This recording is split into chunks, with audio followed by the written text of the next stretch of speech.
Right, just going through some of my stuff. I've got the ghost hunting seasons. I'll get busy this month. So one of my equipments is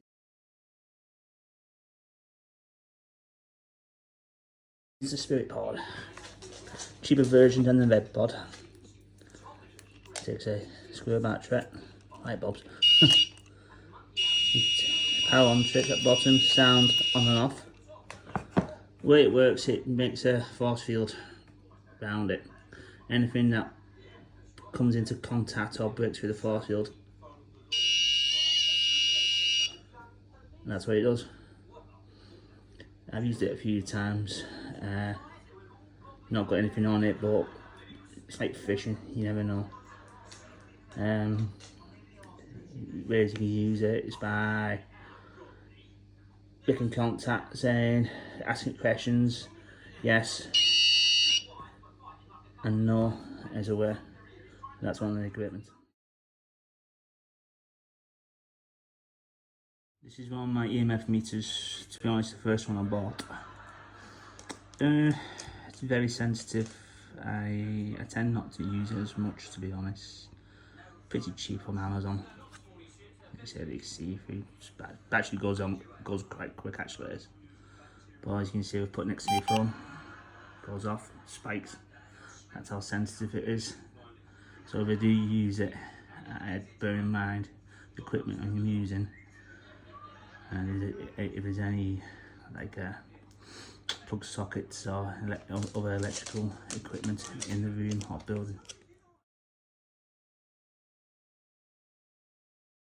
Famous cat ball, on and off, easy, cheap. Buy 4 for about £8.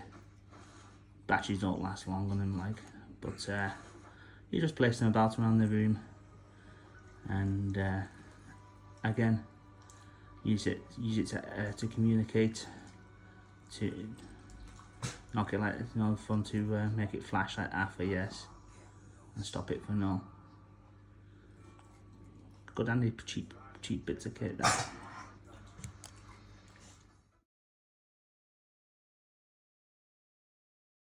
This is my other EMF meter.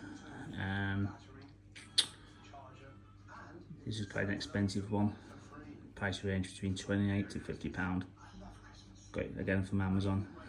What's good about this, it's also got a temperature gauge, so anything cold or hot, that green light will go red or cold.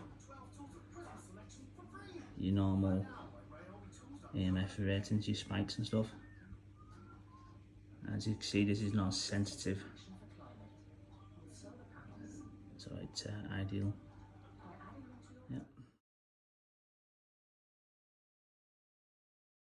Next on the list is the old temperature gauge. Easy to use. Point, press the button, and it'll give you a reading. You can turn the lights on and off. And like I say, you just point, and it gives you a reading. Easy to use.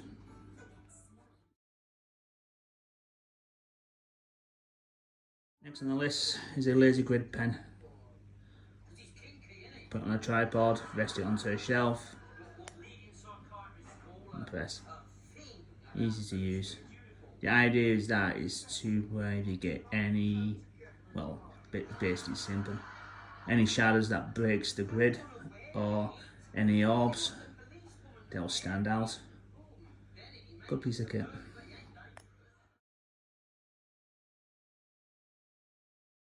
Next kit I use is a voice recorder. All different types, different price ranges. What's good about it is that you don't have to spend a fortune. That's a simple recorder. Even on a mobile phone, you can pick voices up. This one can fit an SD card for external memory. And the way to use it is ask it a few questions,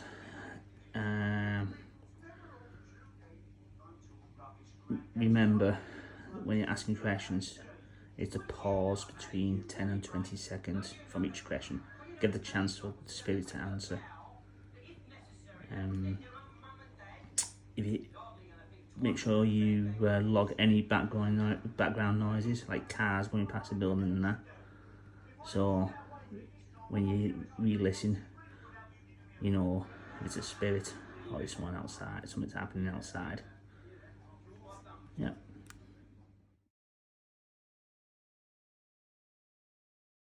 Now I'm going back about the old-fashioned ways. I love using these dowsing rods. I get a lot of activity with these. Brilliant, absolutely brilliant piece of kit. A lot of people don't like them, but I swear by them. You can get ones where just, well, without the handles. That's one thing I like about these handles, is that I can't force that. For me to make that move, I've got to move my hand like that. Where with this, I can say, where's Bobby? Where's Bobby? Show me where Bobby is. Show me where Bobby is. And as you can see, it's and Bobby's ran off. As you can see, my hand didn't move once. Some of the old Gucci stuff now. This is the PSP 11.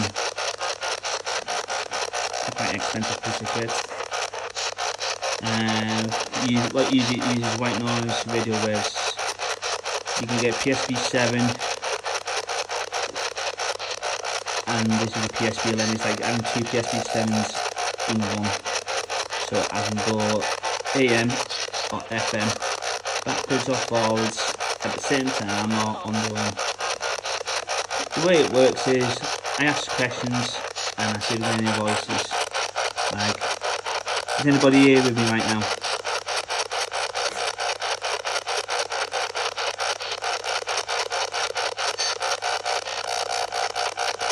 What you ask questions, remembering to pause to give every 10 to 20 seconds, give a chance for the spirits to answer. I've had a few what's the word? A few contacts with this in this house as well. Good piece of kit. Very handy to have. Is the most important piece of kit you need. Yale torch. I've got loads of them and you won't believe how handy they are. I went to a location, Shrewsbury Prison, and a certain person who came with me, won't mention her name but she knows who she is. She needs to have a torch, so I lent a man and I spent the rest of the night bumping into everything. So I recommend if you go anywhere, bring a torch. This is a new piece of kit. I've not even tried it yet, but I'm going to use it. Basically, it's like a boom mic, but cheap version. Still does the trick though. As you can see, you got a record button and a player button. Basically, you look through the eyepiece, the point, and press. The idea is that it gives you a sensitive sound, so you can hear any voices or bangs, nooks, or crannies. Yeah, I'm looking forward to using that, to be honest.